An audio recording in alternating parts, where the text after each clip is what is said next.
Let's start off with a few interesting facts about DDoS attacks.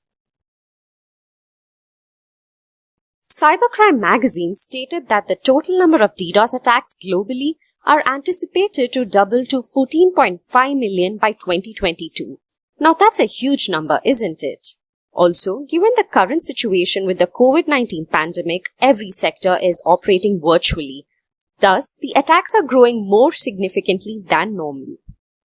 Do you know the financial brunt a DDoS attack causes? Once again, according to Cybercrime magazine, a denial of service or a DDoS attack could cost up to $120,000 for a small company or more than $2 million for a larger one.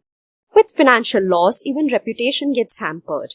There are a few industries that are more susceptible to DDoS attacks, and according to the Cisco reports, the online gaming and the gambling industry are a prime target.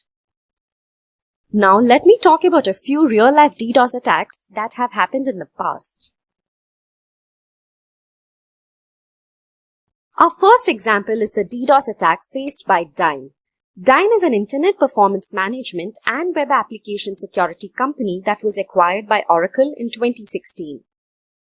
On October 21st, 2016, Dyn faced a serious distributed denial of service attacks that targeted systems operated by DNS provider Dyn. The DDoS attack lasted roughly for a day, with spikes coming and going up to 1.5 terabits per second. Reports state that attack was carried out using a weapon called the Mirai botnet. About 10% to 20% of all the 500,000 or so known Mirai bots were involved, in addition to other devices. The findings reveal that Mirai was the primary source of malicious attack traffic.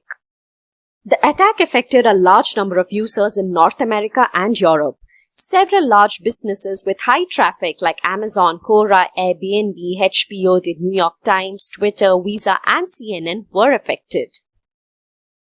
Our next example is Amazon Web Services, a subsidiary of Amazon which works on providing on-demand cloud computing platforms. In the month of February 2020, Amazon stated that AWS Shield observed and mitigated a 2.3 terabits per second DDoS attack. AWS Shield, a managed DDoS protection service that is responsible for safeguarding applications running on AWS, mitigated this attack. The attack was carried out using hijacked CLDAP web servers and caused 3 days of elevated threat for its AWS Shield staff.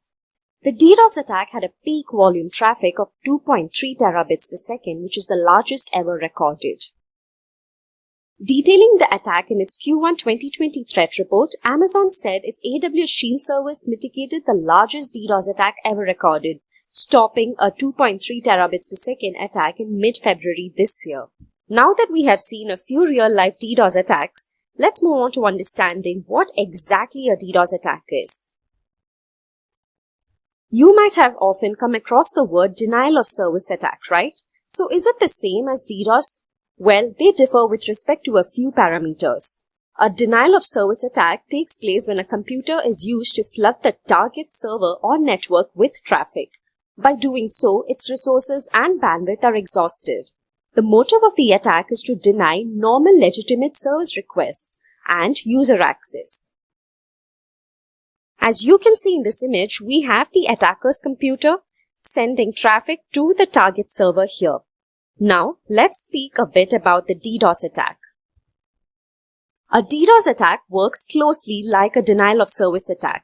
The only difference is that here, multiple systems are used to launch the attack.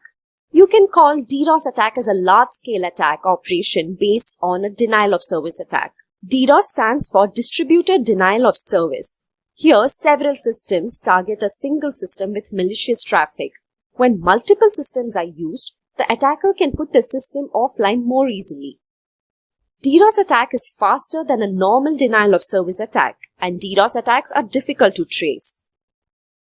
From this image, you can see that multiple systems are used to launch this attack. The systems together flood the target system with massive traffic.